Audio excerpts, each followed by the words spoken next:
Magandang hapon, kaibigan. Grabe po, no? Ang mga nakaraang araw, napakatindi po ng ulan. Nakalakas ang ilang lugar po ang binabaha, lalo na po rito sa amin. Isang sitwasyon na talagang napakahirap pong harapin, lalo na kung ikaw yung nakakaranas ng baha. Mga pagkakataon siguro, oops, parang nalulunod na ako dito ah. Yan po yung mga situation na kinakaharap. Meron nga po ako napanood sa social media, eh yung isang bata na lumakad doon sa gilid ng kalsada, merong malakas na buhos ng hangin, ng ulan. At tumaragas-gas po yung tubig. At ang bata po ay napunta doon sa umburnan. Buti na lamang po ay merong isang mabait na tao na sinagipang bata. Alam niyo po, ganyan ang buhay natin, hindi lamang tuwing tag-ulan. May mga pagkakataon sa buhay na natin na parang tayo po ay nalulunod. May mga pagkakataon na talagang sumusuko na tayo. Minsan naiisip natin, ayoko na. Kung pwede lang tayong mawala na parang wala. Yan po yung ninanais natin.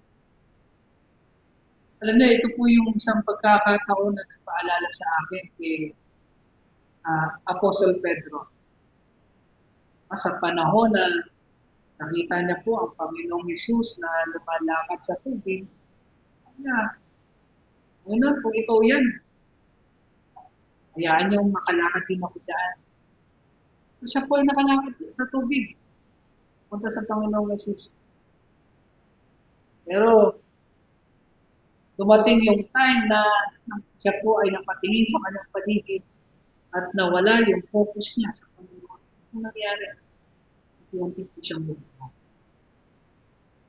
Kaibigan, ganito po ang buhay. Ito po yung katotohanan. Kapag tayo po ay hindi na nakatuon sa ating Diyos, nararanasan natin o mararanasan natin na tayo ay parang nalulunod sa mga punto. Mararamdaman natin lahat ng hirap, lahat ng sakit, para bang wala ng pag-asa. Pero alam niyo po, nung panahon na si Apostol Pedro ay lumulubog, ano po ang kanyang ginawa?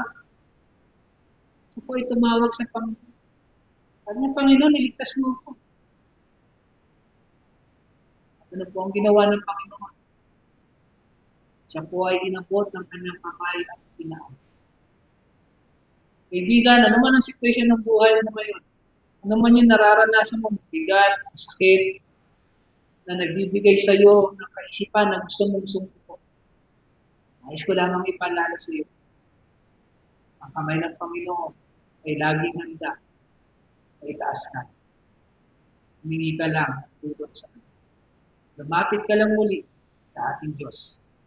Ikaw ay kanyang maglilitan. Gandang hapon sa iyo. Pagpalain ko.